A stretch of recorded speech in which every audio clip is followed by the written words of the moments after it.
what kind of affidavits were being collected? From what I was informed also is that there was a affidavit of a 204 that had already been obtained and that I was not aware of. So I took issue with that also.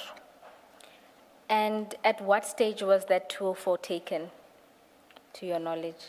I could say that it was just in the beginning of the start of the investigation. And why were you taking issue with that? I'm taking issue with the issue of 204s because the normal standard practice it will be you investigate your case properly, so then when at least you are faced with a situation that you can't move anywhere or anyhow, that is the time that you can start considering those things. So, but to start obtaining 204 statement just in the beginning of the investigation, to me, it sounded like this thing is directed somewhere or somehow. And just for clarity, what is a 204? A 204 is a statement that is obtained from, we call them person of interest, but it's a suspect. So we obtain that statement from the suspect that he will incriminate himself on the subject matter that is being investigated. Then he is assisting with the investigation on that. And you say how soon, because the investigation was authorized on the 6th of December, how soon did they start collecting this 204? No, I can just say just some days after that.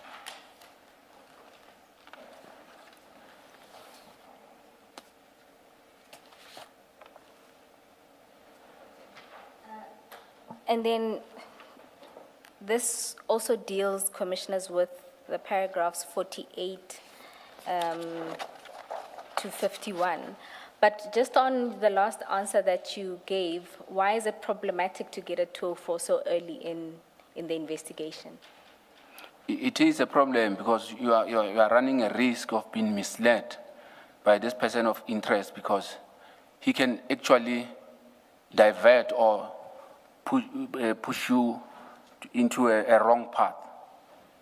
Instead of obtaining the subjective investigation yourself, so that even if you are approaching someone, you can be able to detect if he's lying or what.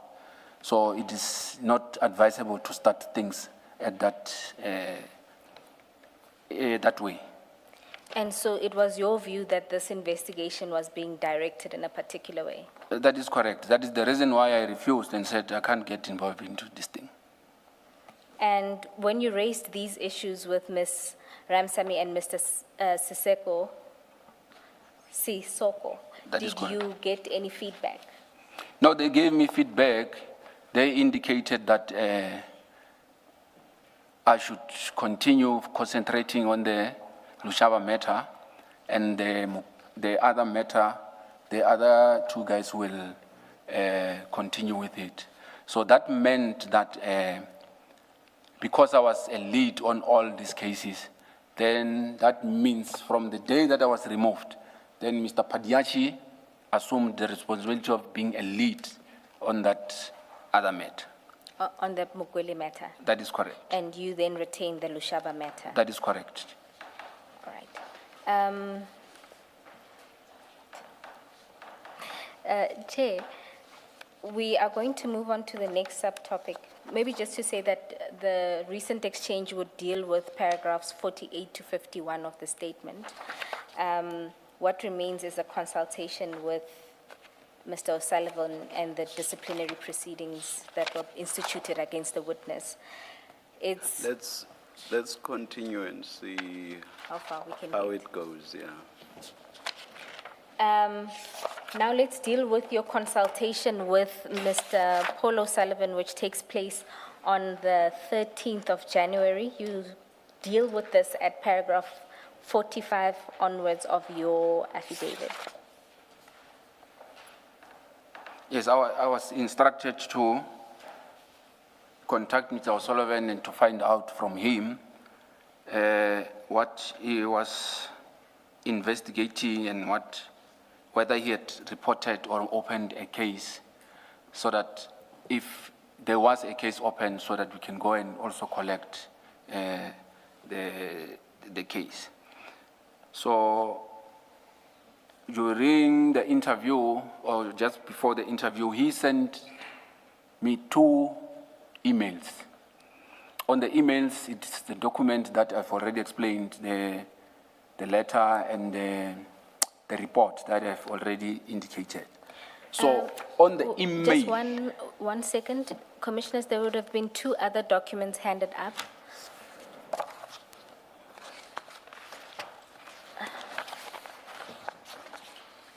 It's 2 emails, both dated Monday, 13 January 2025.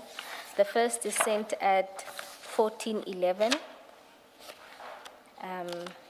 And there is the directive of the minister attached. That was the annexure in that email. If we can mark that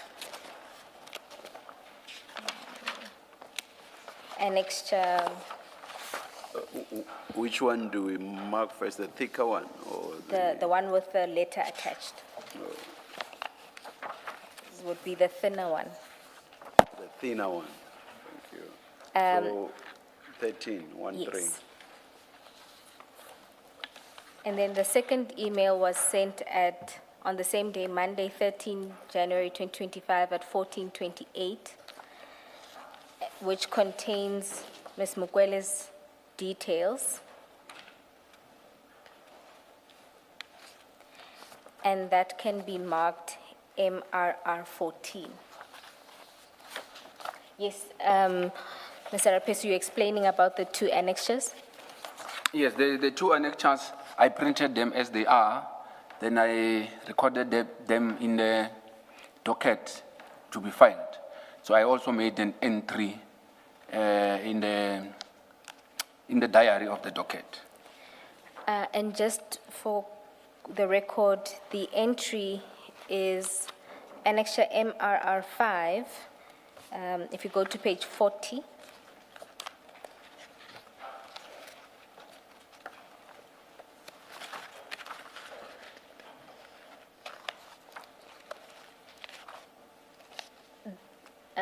Mr. Rapesu, at page 40, is that where you recorded the consultation? That is correct. At page 40, I confirm. That is the entry. Is it the one dated 15 January 2025? That is correct. 15 or 18? That is the 15th commissioners. Thank you. And chair.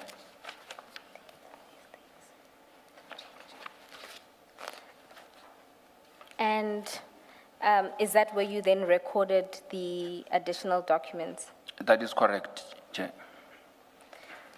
Yeah, I won't dare to read your... Ms. Bo, when you first mentioned these emails, I thought you had said they were copied to Advocate Johnson, but that came from you, so I don't think the witness said that. Yes, it came from me. There was a little mistake with the cover emails. It's not the complete cover emails, but the witness can explain who was covered. There's a trailing email. That is correct. Mr. Rapesu, can you explain that what happened when you were looking at the emails that were sent? That is correct, chair. When I was looking at the emails, there is a trail that shows that this email was sent already to Advocate Johnson. By Mr. O'Sullivan? But by Mr. O'Sullivan, yes. Date? At first I thought it's 5 December, but it should be 5th of January. But you say that email trail is somewhere, so it can be provided? No, on the laptop it shows, it's there. During lunch? Yes, Ms. Nube is just trying to see if we can project it quickly, but it does copy the ID and General Sibia on the 5th of January 2025. But we will That is correct. ensure that copies are provided.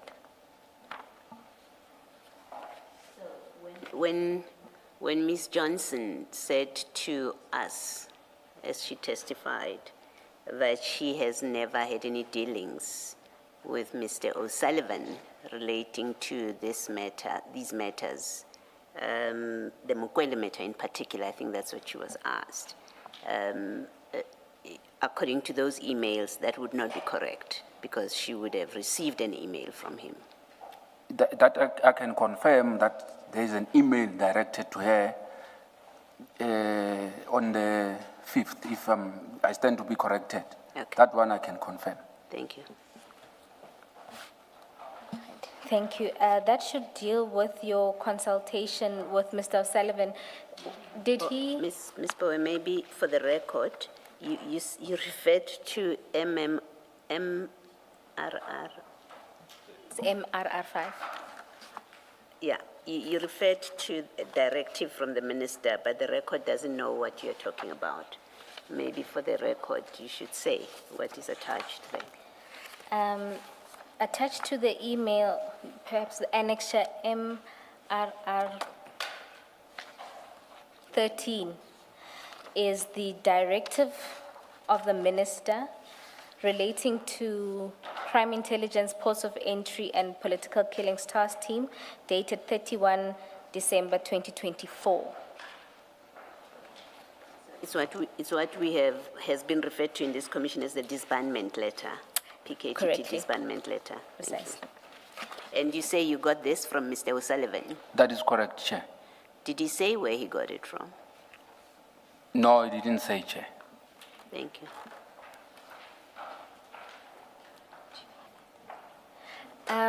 Chair, I'm advised that the attorneys do have that. I'm just going to ask them to hand that up so that you can have it quickly. It's relevant also for a different set of individuals.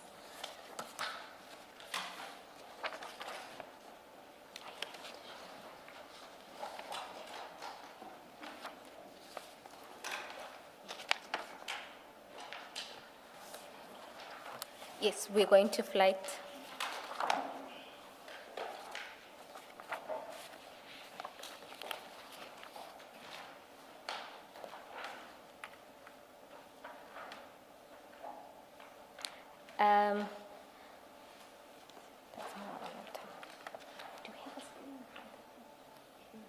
Oh, my apologies. I was confused. I didn't know we have the screen in front of the witness, so I was pleasantly surprised.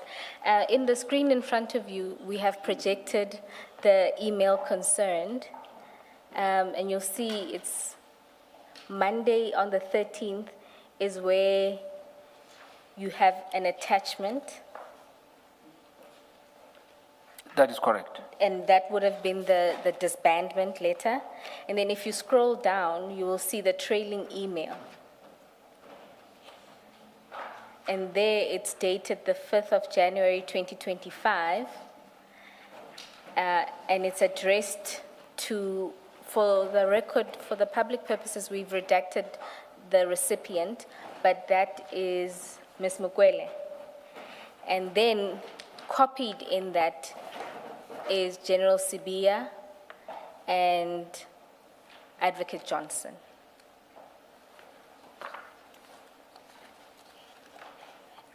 And Minister. And Minister. Minister Mchunu is also copied. My apologies. Don't look at the redacted version. If you look at the version on the hard copy, you'll see that there is also a, I can't pronounce that surname, but SMK at SAPS. So it's General Sibia, Advocate Johnson, this individual, and Minister Mchunu, who are all copied.